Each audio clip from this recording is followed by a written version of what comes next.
Welcome, everybody. Appreciate you being here today. Today, I have Scott MacMillan with me. He's a certified life coach. Scott, welcome.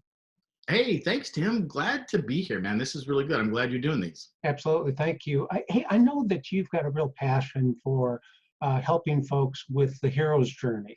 And if you would I want to circle back after a few minutes here and talk about the specific challenges we're having during this COVID-19 situation. But if you would, just share some of your background, how you came to be a life coach, and particularly how you got keyed into the hero's journey as a tool to use.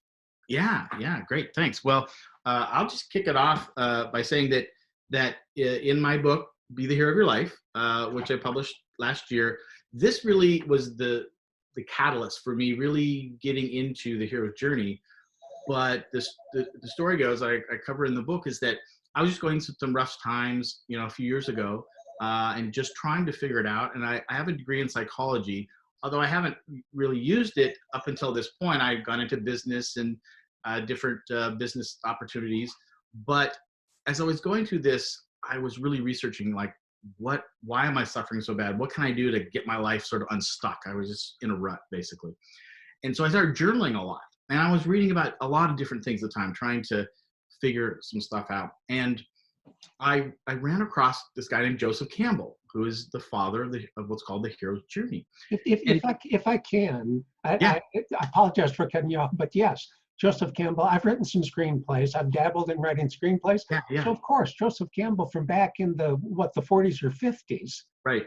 set this in motion. So yeah, he's a mythologist. He was a mythologist, and that's sort of where he started. He read and studied all of the stories of life, right, and myths and stories, and he realized that all great stories have the same story format, same structure, and that is they follow a character, usually the hero, through this cycle of their journey, if you will.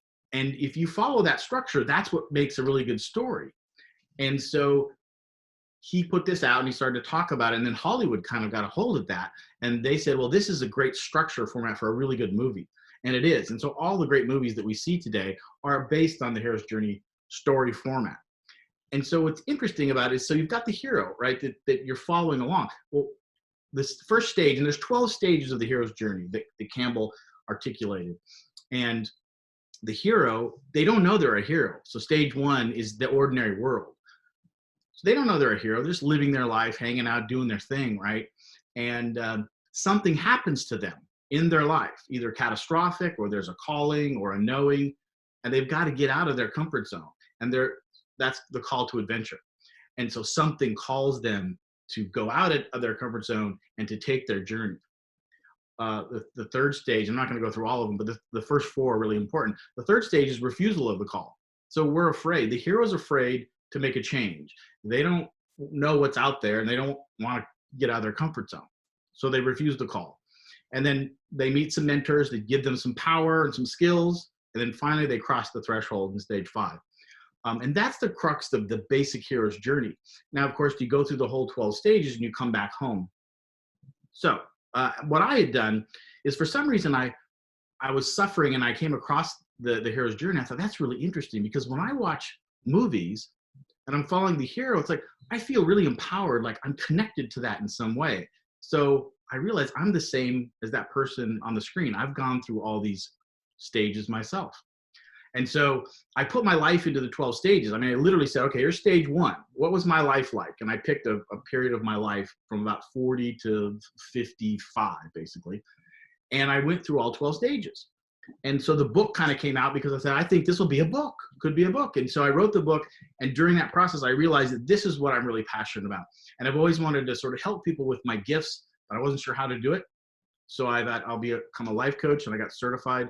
And I started helping people using this metaphor to get their life unstuck. And so if I'm understanding you right, both from what I've read in the past of Joseph Campbell and the hero's journey, and then from what you're saying today, at some point in our lives, in our personal lives or business lives, things break down.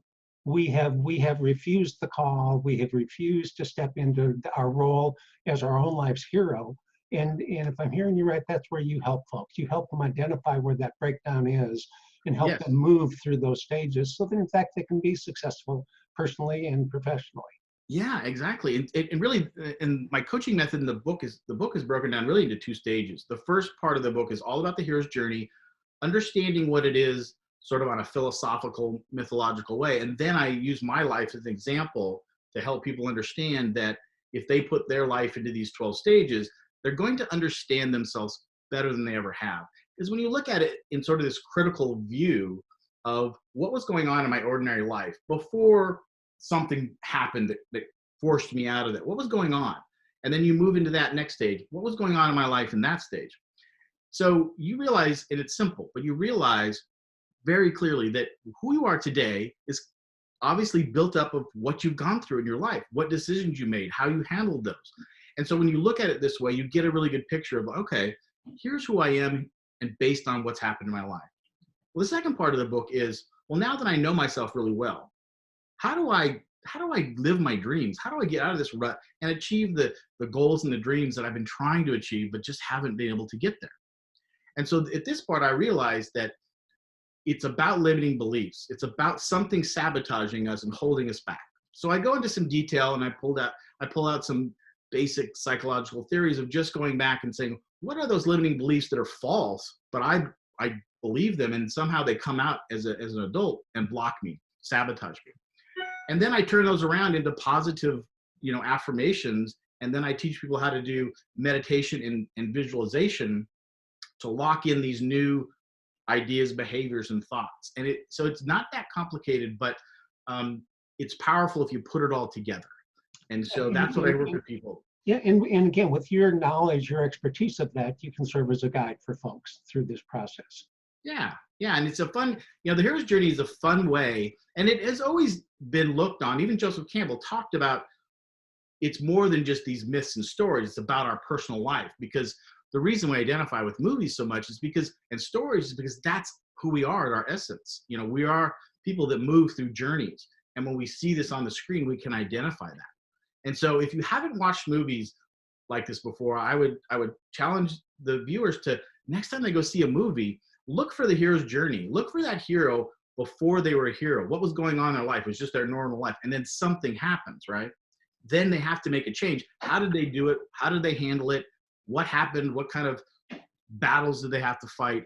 It will give you an interesting perspective. And then you can kind of look at your life and say, well, you know what? My life's kind of like that too. And it's a really interesting perspective. Yeah, fantastic. Hey, if we could shift gears just a little bit, I know that you've really been working hard with folks to help people in the current situation overcome their fears about this whole COVID-19 issue. I'm at home living in these four walls. We're all kind of restricted. I went out, I made my weekly run to the grocery store today, and I was telling a buddy, I couldn't believe how much I enjoyed getting in the car, driving to the grocery store, and walking across the parking lot. That was a big event. It's a big deal, yeah. On the store. Absolutely, yes. So could you just talk a little bit about the sort of fears you're seeing people have during this time, and how you're applying what you've learned through the hero's journey to help folks overcome those fears and get back to a bit of a more stable place? Yeah, well, so you wouldn't be surprised then if I actually have been using the hero's journey to actually specifically go into like a coronavirus hero's journey, if you will. And so I'll invite people to, if they want some more detail on this, to go to my blog at jscottmacmillan.com. The latest blog article is all about using the hero's journey to understand our path through this coronavirus. And so, people right now, this is unprecedented, right? This has never happened to any one of us before, even our grandparents and so on. Even world wars haven't been, as global as this. And so we're all in this together. And the first thing that I read about in that blog article, and that hit me right off the bat, was that this virus doesn't discriminate. This virus doesn't care about age, about color, about race, about gender. And it's like, if we could use this as an example to look like we're all the same. Why are we warring against each other? Why are we arguing so much? Why are our religious differences, why are we doing this when we're all the same? And this virus, to me, shows us that in such a powerful way. Let's get together. Let's quit being so divisive. So that's the first thing that it's important to me. And I just like to say to people, we're on this together, man. So then the second thing is all the misinformation, right? It's a scary time because even the best people, the best minds in the world don't really have the answers because this has never happened before. And that's scary. So, I mean, part of it is from that being scared is what can we do? Well, we can't get out and do too much. We can exercise, hopefully get out outside a little bit as long as we're socially distant. But we're scared. But this is the beauty of this is that we're connecting, like you and I are connecting now. And I'm doing different Facebook lives and trying to, journal and write. But the coolest thing is I'm contacting people that I haven't talked to for years because I want to know how they're feeling. How's it going? What's going on in your life? And I know a lot of people are doing this. People are connecting now better than we ever have before. This coronavirus, even though there will be some suffering, and we all obviously need to be aware and cognizant of that, there are some really amazing things coming out of this. This social media, by the way, which was getting a bad rap after a while, especially with children and how bad social media is for children, and that people waste so much time, it is now shining. We're seeing people connecting in ways on social media that we've never seen before, and in really positive, powerful ways. And I think we're going to start thinking about this, and my hope is that we continue to use this technology for the good and to connect with people for sure after this and as we come out of this. And I think there will be some new innovations. You got to know there are people out there that are seeing this stuff going on and they're thinking, well, what can I do? Brilliant people that are come out with new inventions and new technologies and new ideas that are going to come out of this. So, but if you're particularly nervous about this, because it's a very scary time, and we're being forced to do things that we've never had to do before. It's obvious that you want to stay as calm as you can and try to connect, with people.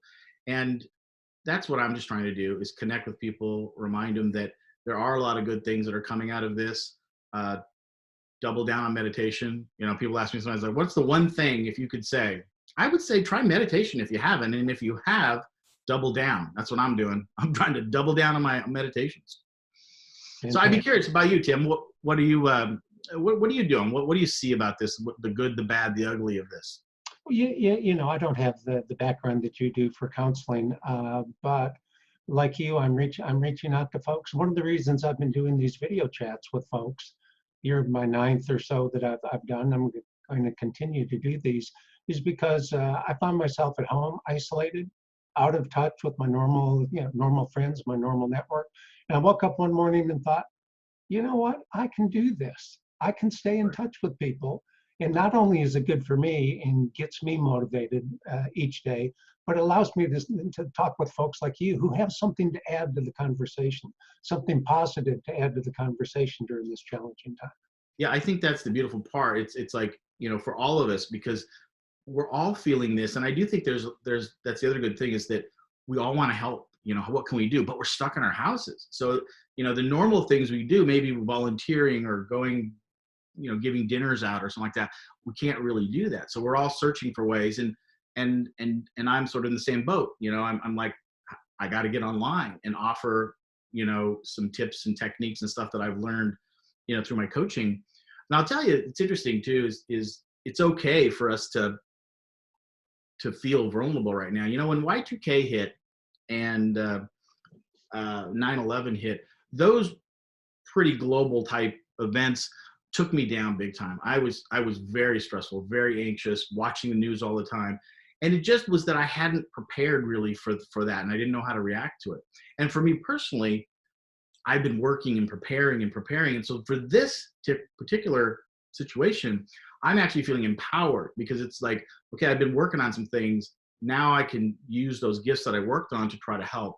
And so I would just say for anybody, we can all help in any ways we can. So just get creative, because we know that when we reach out and help people, those endorphins and come into our house, and we just feel better.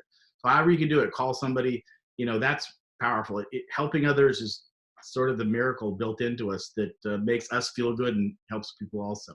Fantastic. Well, hey, Scott, thank you so much for chatting with me today for a few minutes. I really appreciate it. I think you've got some great ideas for folks. I'll put up your contact information on our little video so folks can reach out to you. They can read your blog. Yeah, awesome. Thanks, Tim. Thanks, Scott. Yep, talk soon. Yeah.